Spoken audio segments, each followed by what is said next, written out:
И здравейте, днес сме с рапъра Цеко и един от най-бързо растящите стримери в България. Благодаря, че прие поканата.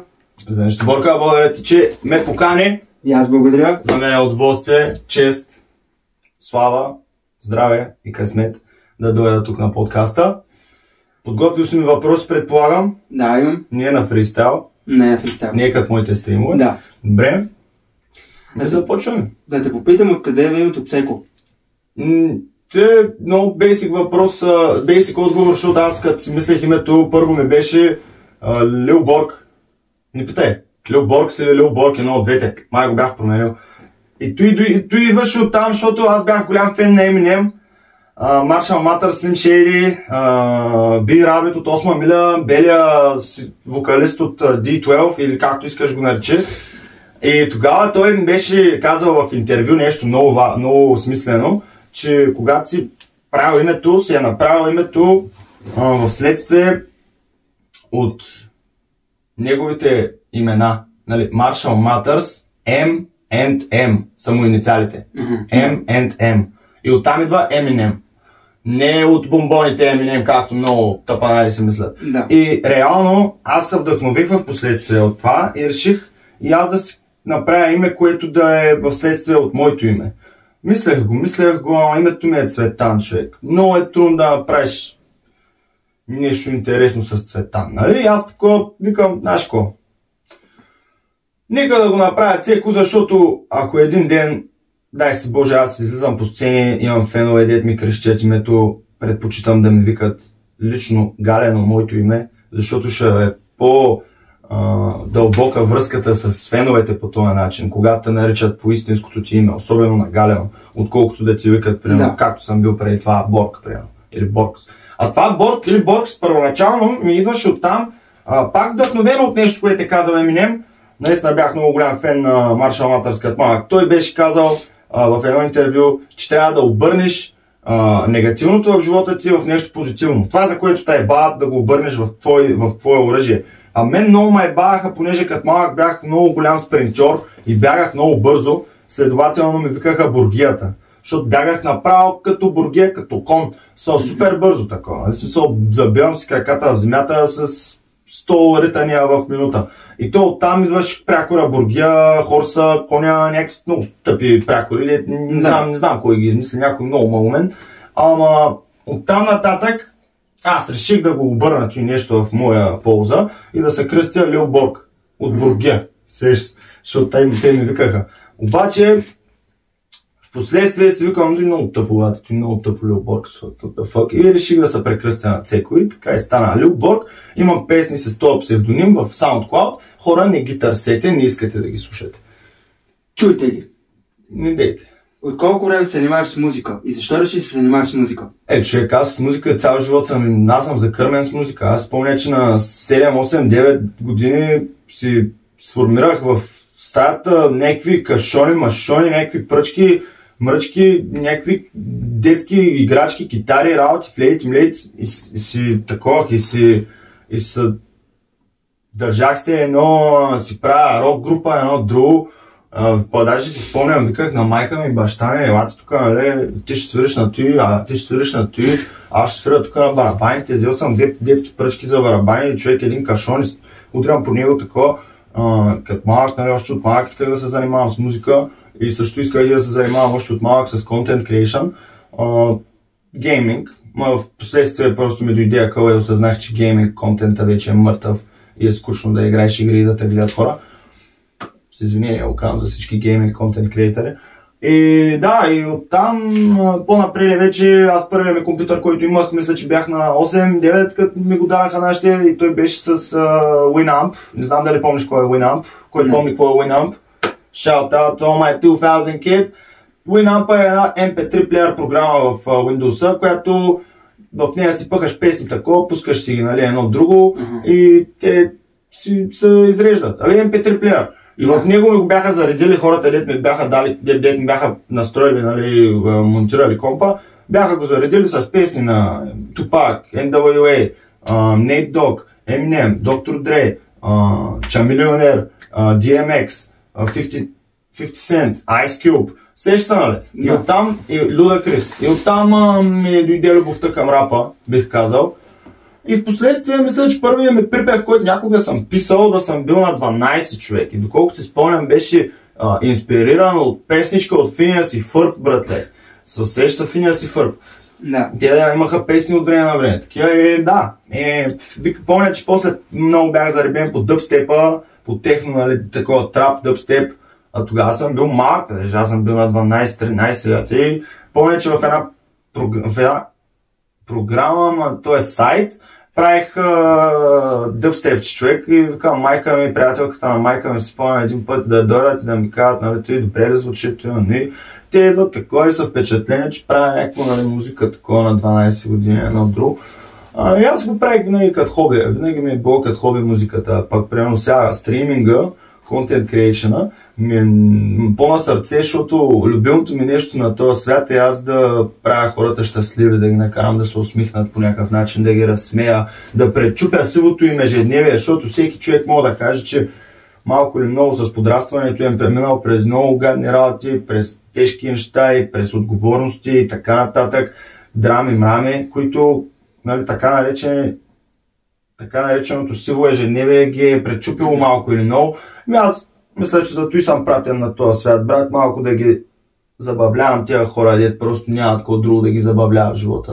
Дали са депресирани, дали са тъжни, на мен, примерно, често ми пишат, примерно сега, да знаеш, цеко тъпо ме, депресиран съм тук, ама твоя стрим е единственото нещо, което ме размива и ме кара да се забавлявам. И аз затова го правя, правя го с една много по-висша цел, което човек с просто око и прост хейтър, така не може да го види това нещо, това, което правя в аспекта и в спектъра, по който го правя реално, защото то е ясно, че на стрим понякога прекаляваме за контент, понякога прекаляваме с глупостите, но и всичко го правим с една такава цел да се забавляват хората. Примерно сега Димитър Рачков, като излезе на сцена, като 2 капки вода водещ, той да не е сериозен, да не е себе си. Той се ебава човека, казва глупости такова, за да се забавляват хората, е един от най-добрите водещи. Един от най-добрите водещи. Просто проблемът е, че хората осъзнават какво правиш, вече като си признат за това, което правиш. А много малко хора го виждат потенциала в тебе и това дарбата, която примерно са ти дали висшите сили, вече от началото. Нали. Много хора са такива, нали, много бързи да съдят, много бързи да, нали, да кажат, той е някаква простотия, то не става, ако прави. Да, гледам да се абстрахирам от такива работи, от такива хора и гледам да си правя кефа като цяло, мето ми най-важното.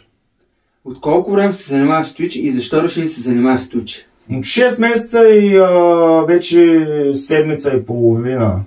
Занимавам се с Twitch точно заради това, което казах преди малко, защото ми прави кеф да забавлявам хората и защото винаги съм искал да имам аудитория, така, която да ми е винаги пред мен, винаги до мене, което ние в Twitch го постигаме, защото сме като семейство, човек. Всичките хора в чата ми са буквално като мене, човек. Те тролери. Мръсни тролери. Шаут-аут за чата ми. Давай сега, дай нататък. Лесно ли се правят 2000 абонати в Twitch? Фолуъри, да. При мен беше лесно, ама не е за всеки това нещо. В смисъл, не е за всеки да стримваш, човек. Трябва да си много интересен човек, трябва много глупости да ти мъдри главата, трябва и да си много и забавен човек, трябва и много да говориш. Аз, примерно, имам проблем с това, аз много не говоря, аз съм малко затворен в себе си, такова, нали, срамежлив, едно друго, ебавам се, разбира се. Да, нататък. Кой е най-интересният ти гост, който си канил за стрим? Китодар и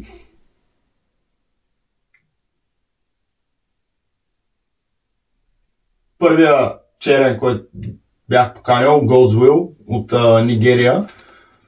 Той беше човека, който направи нещата така, благодарение на него стрима ми да избухне, защото той с него като направих стрим и го учих на български африканеца. От тогава човек стрима ми почна да сноубалва, смисъл почна да се държи като топка сняг, която просто става все по-голяма и по-голяма. Защото от тогава, нали, хората завеляха, че правят скандални работи и неща, които не са правени в BG Twitch. Ами това ми е мисълта. Жлъч е казал, който ми е може би един от любимите рапъри в България, правят това, което никой друг не може и няма по-голяма победа. Аз живея на този принцип. Ако правя нещо, което другите правят, няма да го правя. Обичам да правя неща, които другите още не са се изсетили да ги направят. Искам да съм иноватор, искам да съм иновативен в моята сцена и сфера, а не да съм копирвач и да правя това, което другите правят. И знам, че сега много хора, дето тръгнат гледат този подкаст, че казват: чай малко човек, ти копираш, ще успи, ти кай сенат. Какво е, олигофрен? Аз правя това, което аз си правя в България и съм единствения, който го прави това нещо по този начин. Това, че съм се инспирирал от големи американски стримери, не означава, че ги копирам. А всеки един голям детен постигнал нещо в неговата си сфера, го е направил с начална инспирация от някой от чужбина, примерно, или по-голям в България. Да. Те, че няма какво говорим по тази тема изобщо. Коя ти е любимата песен и защо от твоите? Сега ще кажа, че само да добавя за предишната тема нещо. Добре. Ти реално, като се инспирираш от някой в началото, когато си започнал да се занимаваш с нещо, ти реално се инспирираш и започваш по този начин, обаче в следствие, в последицата от неща, които правиш, ти намираш своето собствено нещо и от това да си примерно в балона с човека, от който си се инспирирал и да изглеждаш и да звучиш като него, с времето ти откриваш собственото си, нали? С времето ти се отчупваш и влизаш в свои собствени води и ставаш някакси индивидуален. Дори да си се инспирирал от някъде, ти в крайна сметка ще намериш това, което е твоето. Рано или късно. Да. Коя е любимата ми песен, която съм правил? Да. И защо? Пусната или не пусната? Релист, релист? И двете. И двете. Релист. Имах едно EP, готови, въпросителен и, нали, смисъл, готови. Имах една песен, интрото в това EP, то е 5 песни. Значи, тази песен ми е най-на сърце от всички деца съм пускал, защото като я пуснах тази песен и като я направих по-скоро и си я слушах буквално постоянно и други хора я слушаха и викаха: брат, това е феноменално. И аз я слушам тази песен и тогава си казах: мамка му, това е, нали, смисъл, аз го мога, нали, мамка му, нали, това е много добро. Те, че това ми е най-на сърце песента, защото може би е първата песен, която ме накара да си кажа: мамка му, нали, аз го мога това нещо и да повярвам в себе си една идея повече. А от неиздадените ми песни е Картешница, която е сега на 10 януари, ще снимам музикален клип. Не знам кога ще излезе този подкаст, може и вече музикалният клип да е излязал. Слушайте Картешница по известна бройка музикални платформи. Очаквайте. Да, имах много яка идея с тази песен, да направя песен, която е супер рапърската, но в същото време да има мелодичен припев, мелодичен бридж, по-скоро припева е много рапърски, припева е такъв шпро драгон тофо, ама няма как, защото парате надолу, бутаме напред, по езика си видео, стената е мой, това е мой шоу, нося и известни беси с тия бесни песни, половината в рап са като не смешни, не се занимавам с тия пепички лесни, тежки десни на тия ретоправица, не интересни и това е припев, човек. А бриджа е супер мелодичен такова, с готини римички, с много готино звучение. Песента е записана преди 2-3 години, ако не 4, обаче не ме бе, защото има някои песни, дето като ги запишеш и ти ги записваш с такава енергия и с такава емоция, че ти нещо и да искаш не мога да го пресъздадеш по същия начин. Но ти си свикнал да го слушаш по този начин и аз не съм фен на това. Тук малко съм се опетлал, дай да го презапишем на ново, защото то няма да стане по същия начин. Мога да стане по-добре примерно, но няма да стане по същия начин. Много важна е енергията в една песен. Не толкова колко правилно си го изпява или примерно колко правилно си го израпирал. Така че това е. С кой БГ рапър ти е мечта да направиш дует и защо? С кой БГ рапър ми е мечта да направя дует и защо?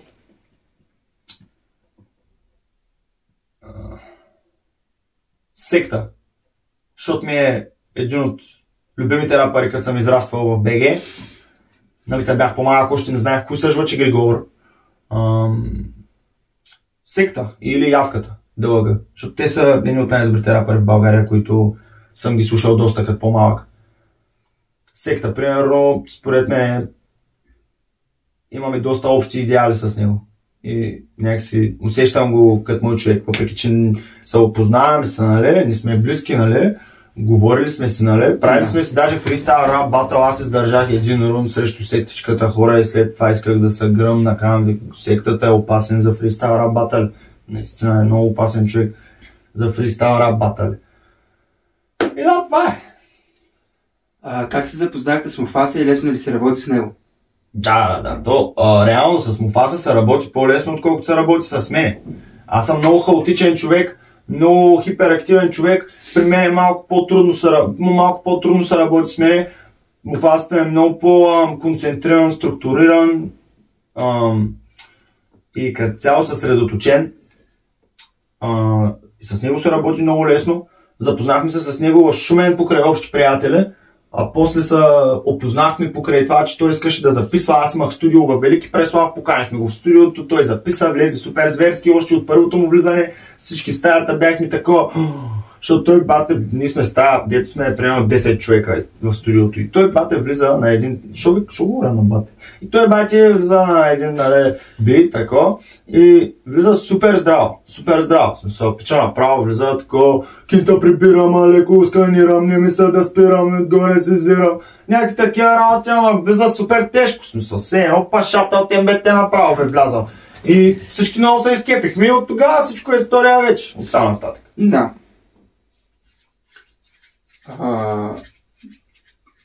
Кой е мечтаният ти гост за стрим? Димитър Рачков. От небългарските?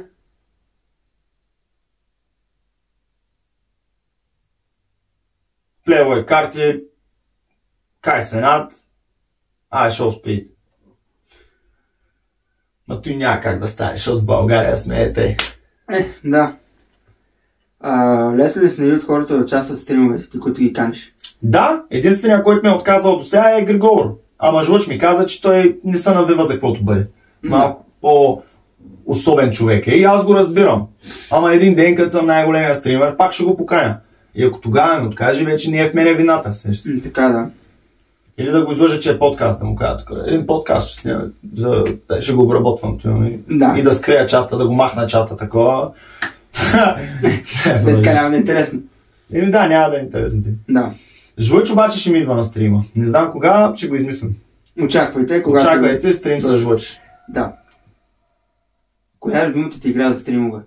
Аз правя цъкам игра на стримове, ама Call of Duty, защото съм фен на шутерите супер много. Аз съм израснал с шутери като малък геймър. Първите игри, които играх, бяха Quake и Doom, брат. И той са най-емблематичните шутери, те, които са жанро изграждащи за FPS-а като жанр.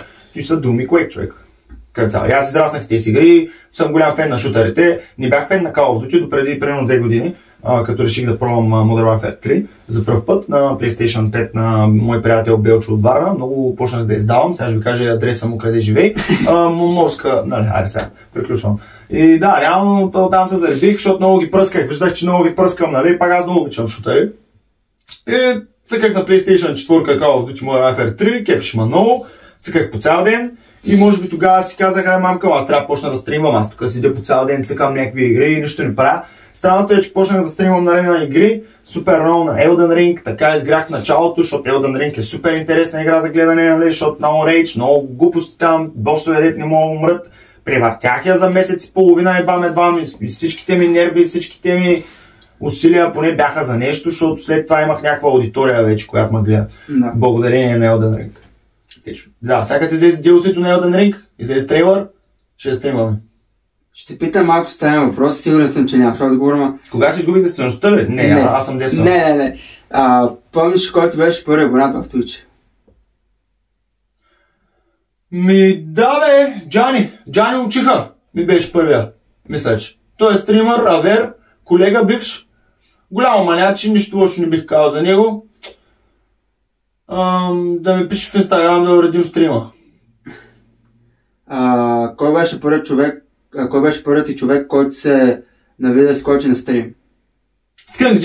Скънкджи от 9-9. Ево, Скънки. Много голям маняк. Гледайте също така и моето интервю с Скънкджи. Той има интервю с Скънкджи. Скънкджи е много отворена копеля. Той е смисъл, не е някакъв надменен, като повечето в България артисти и така нататък. Скънкджи много контент креатори. Но мадрази хората, като почнат такова да се мислят за нещо повече от това, което са. Бате, всички сме човешки същества с душа, мозък, сърце, ръце и т.н. Ари сега тук малко прекалих, не всеки на както е, но не трябва да се взимат за прекалено големи и за прекалено, нали, на сериозно, защото най-много мадрази в този свят хората деца взимат прекалено на сериозно, брато. Примерно ти им кажеш някаква простотия и те са някакви такива, ама това, защо го каза в момента?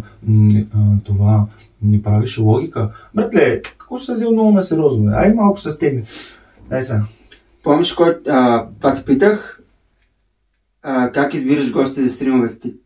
Ами това съм го казал на стрим. Избирам ги не само по това дали са известни, дали правят музика, дали правят сцени, нали, актьорско, дали правят танци, танцорско, дали примерно са тиктокъри или инфлуенсъри, каквото и да значи това. Той инфлуенсър да си човек е много тъпа дума, защото реално дори хората, дет не са инфлуенсъри, те имат инфлуенс.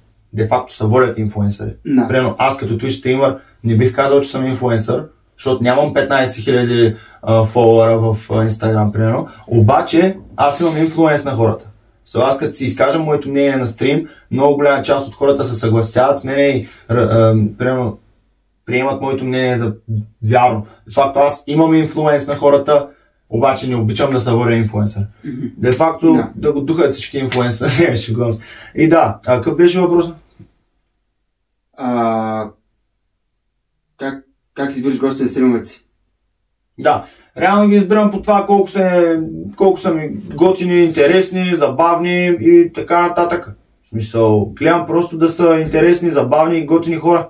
Реално. В началото бяха по-мои хора, не че сега няма мои хора на стрим, но сега вече ми е по-лесно да викна някой, дето изобщо не се познаваме, защото знам, че имам някаква аудитория и знам, че мога да му предоставя нещо и на него. Нали? Да. Не само той да ми предостави на мен неговото участие. А нужно ли е гостите да сте известни? Ти казах току-що? Не е нужно. Просто трябва да са интересни. Да. Защото има известни хора, деца са прости и безинтересни, като примерно Лиляна Начкова. Има и неизвестни хора, деца са супер интересни, са супер готини. Така е, да. Помниш, който беше най-гледания стрим и с колко човека? Новогодишния ми стрим на 31 декември 6500 гледания, средно 95 вюлара за 9 часов стрим, от примерно 9:30 до към 6 сутринта, което за мен беше скандално. За нова година да ме е най-гледания стрим, викам, чакай, хората не са ли на маса, не празнуват ли, какво става? И се отчудих. А преди това най-гледания ми стрим, знаеш кой беше? Беше на работа, брат. Бачкам се, аз 8 часа на работа съм, нищо интересно. Аз всичко мога да го направя интересно, нали, за деца вика. Просто, нали, понеже се ебавам с хората супер много и малко или много преигравам, което е супер нормално, който и голям стример да питаш преиграва, защото ако ти не преиграваш, ти не правиш интересни стримове. В смисъл, ти трябва да преиграваш. Не мога да седиш и да си ми сериозен такъв цял стрим. Никой не си му забавен. Реално най-гледаният ми стрим преди новогодишния беше на работа, човек. Просто. А после, след това, ходих в един Макдоналдс, един Макдрайв и се ебах с хората в Макдрайва, ама отивам брат пред Макдрайва, е така. И правя брум, бип, отваря ми този маняка на касата и му викам, брат, тук задната ми гума малко омекнала, нещо, имате ли резервна гума тук, кума, крик, нещо. И той само, знаеш, какво ме вика? Ще питам. Викам, кой ще питаш, брат? Идва менеджера и ми вика, какъв е проблем? Аз викам, задната ми гума, човек, нещо ометнала, пак аз съм пеша, брат. Аз съм с телефона в едната ръка, с другата ръка се правя, че държа невидим волан. И човека ми вика, трябва да се обадиш на път на помощ. Ти си пеша. В смисъл, някои хора нямат чувство за хумор, нямат виждане за нещата. Изобщо някои хора живеят в най-сивата реалност възможна и те сами са си виновни, човек, че са там. Да. Дай сега продължавам. Кой ти е най-лудия стрим?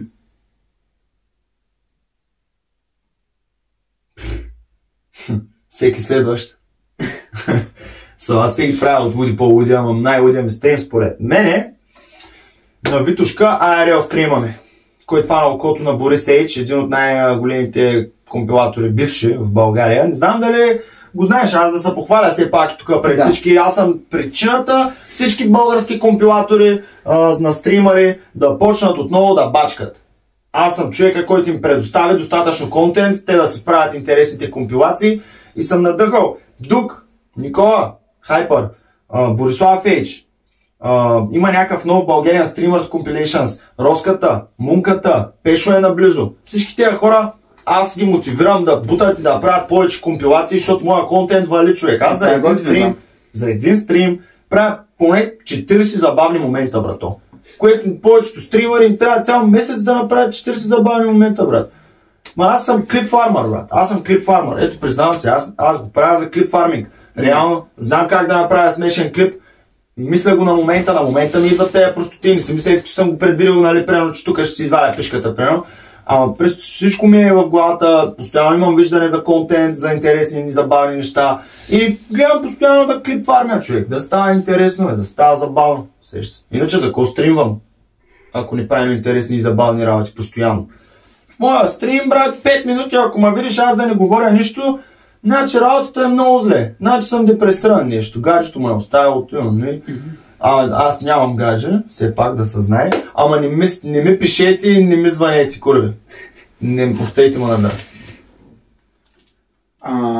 Какво може да чакаме от Цеко през 2025 година? Още по-гърмежни стримове, още по-скандални работи, много яки проекти от музикална гледна точка и топ 5 BG Twitch стримери. Ще вляза в този топ 5 тази година, ако не е в топ 3. Нека да продължим. Секунда само. Нужно ли Цеко да има сценарий преди всеки стрим или просто на фристайл? Всичко е на фристайл, брат. На мен сценария ми е в главата, аз съм роден актьор. Принципно, като преди да вляза в София, в софийските среди по-скоро, исках да вляза в надвис. Ама в надвис не ме приеха, защото аз съм много такъв несериозен човек, малко вярвам си просто и го карам на вяра. И следователно в надвис не ги впечатлява това. И аз отидах малко неподготвен и ме отрязаха. Ама ебал съм го, в смисъл ти или го имаш, или го нямаш. Аз примерно актьорската игра си я имам. Не ми трябва надвис, за да го правя това нещо. След време, пак мога ме викат по филми като актьор, дори без да съм завършил надвис, спрямо това, което правя в момента като контент и така нататък. И да, не ми трябва сценарий, обаче някои работи, де примерно се случват на стрима, съм ги мислил предварително. В смисъл, знаел съм какво искам да стане, знаел съм в кой момент съм искал да го направя и съм си го измислил, хрумнало ми е преди стрим и просто съм си го държал в главата, нали, като идея. Да, но го нямаш ли писане? Да, не ги пиша, защото аз постоянно ми идват идеи и ги мисля и ги развивам, разсъждавам по тези идеи, следователно не мисля и налага да ги пиша някъде. Да. Как се прави с критиката, както в музиката, така и в стриминга? Я пак? Как се справяш с критиката, както в музиката, така и в стриминга? Много ме надъхва. Критика или хейт? И двете. Да, критиката супер съм благодарен, че я има, защото ако я нямаше критиката, всичките лохмани щяхме да седим на едно положение, да тъпчем в едни води. Пък, градивната критика е най-доброто нещо, което един артист или контент креатор може да получи. От другата гледна точка, обратното, хейта, за мен е най-мотивиращото нещо, брат. Знаеш защо? Като видя някой да ми напише коментар, той леке, никъде не са го били, някой трябва да го прибие едно хубаво, му дойде ръка в главата, на лигавето мръсно скапано долу, пишлеме грозно, ще му стискам пъпките, той само копира iShow Speed, за нищо не става, никога няма да стане стример, той момче, да го иба в устата и е гей. Аз се смея, на мен ми е смешно, разбираш, защото знам, че този човек е плитко мислещ, прост, нищо няма в живота му, което да развива. Майка му даже не го обича, даже не му се обарила да му честити новата година, нито рождения ден. И на мене как да ми стане тъпо, разбираш ли, като такъв човек ме обижда. Да. Мен ми става тъпо за човека, брато. Ми става ми тъпо за човека, защото съзнавам колко е на дъното. Обаче, въпреки това ме мотивира много, защото аз знам, че той не е прав. Аз вярвам на себе си. И знам, че той не е прав, и знам, че аз просто като направя това, което искам да направя, ще му натрия носа на копелето. Защото той примерно ми е казал, няма да стане нищо от тебе. Да, ето примерно след 6 месеца ще му покажа и ще му кажа, виж какво стана нещо от мен. Ще му натрия носа, той ме мотивира много. Даже като правих музика, аз нямах хейт коментари. Нямах нито един човек да ми каже, брат, не ставаш, спри да правиш музика. И той ме демотивираше. Колкото и странно да звучи, той нещо ме демотивираше. Аз искам мотивация от гледна точка на това, примерно да знам, че има на кой да натрия носа. Не знам защо съм такъв, много хора сме така.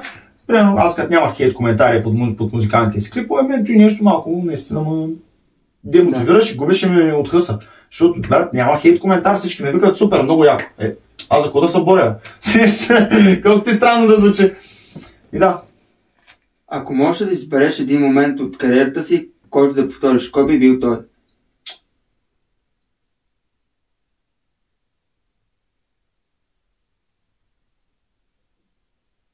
Стримаме на Culture is Dead Party с DJ Teo, Хъша, Тарлето, Котенцето, там един Ризята и реално този стрим бих го повторил, защото там тогава много се напих. И към края на стрима почнах супер много да скачам, мачам, да откачам и според мен не бях достатъчно трезвен, че да направя най-готиния стрим тогава. Зато бих се върнал да го повторя, да го направя по-добре. Обаче, освен това, кома е бе. Всичко се случва по причина и всичко се случва, защото така е трябвало да стане. Вярвайте си в патологическия път. Така ли се казваш патологически? Мисля, че.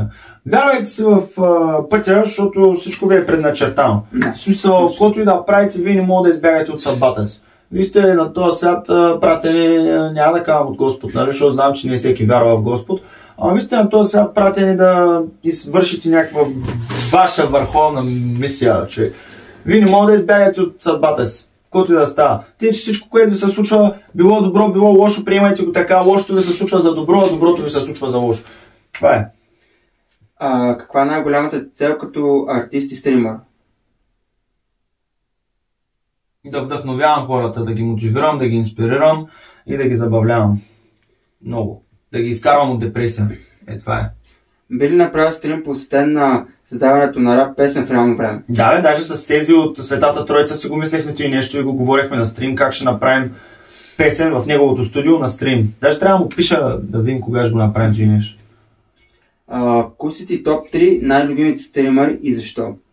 Kai Cenat, iShall Split, Blackboard Max. Защо? Защото правят най-интересното нещо в Twitch, не защото са най-известните, защото правят най-якото нещо в Twitch. Аре не iShall Split, той е в YouTube, ама както не. И защото правят контент с единствено цел да забавляват хората, не с цел да излязат големи, да излязат тежкари, както примерно повечето хора в България. Правят каквото правят, за да излязат тежкари, да излязат, виж ма аз кой съм, виж ма тако, брат, стегни са. Дай, продължаваме напред.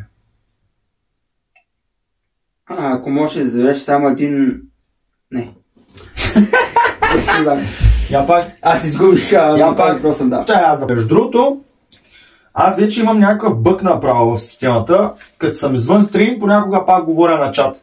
Дори на приятелите си. Викам, какво мислите е чат? Примерно някакви такива... ти като свикнал с това. Аз всеки ден стримвам от 162 дена, човек. Нормално е наистина да се изкривявам. Това е професионално изкривяване. Даже и сега преди малко, не знам дали ще се вкарат и нещо на подкаста, защото имаш и вейпове работи, ама буквално викам на камерата, викам чат.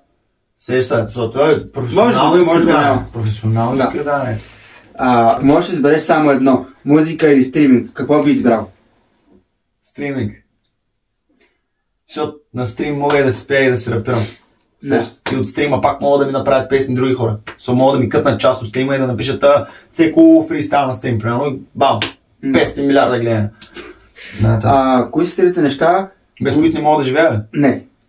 Кои са трите неща, които винаги държиш близо до себе си, когато стримаш? Вейпаме или цигарите, разбира се. Вода, разбира се. И...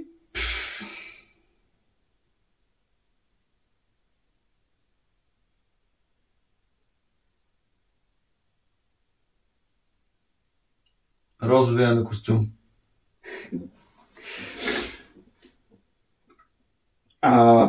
Един стример не може без... Един стример не може без характер. Ако не се занимаваш с рап и стриминг, с какво ще се занимаваш? Спорно. Честно ти казвам. Съвсем честно ти казвам. С кинематография. С актьорско майсторство. Ще се занимавам. Така да го кажа. Ама и порно също. Гейско, разбира се, гейско. Да. Като за финал, можеш ли да дадеш някакъв съвет на човек, който иска да се занимава с това, като се занимаваш ти? Да не го и бе. Да бъде себе си, ама не напълно. и да си изказвам мнението и да... Не, колкото и странно да звучи, да се прави неинтересен. И благодаря, че прие поканата. Това беше последния въпрос. Да.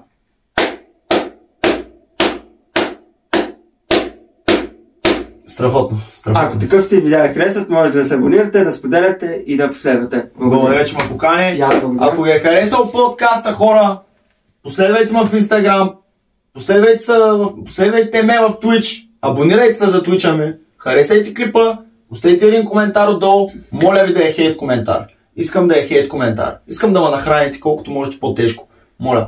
И виждаме се на следващия подкаст на Боро и също така на следващия ми стрим в Twitch.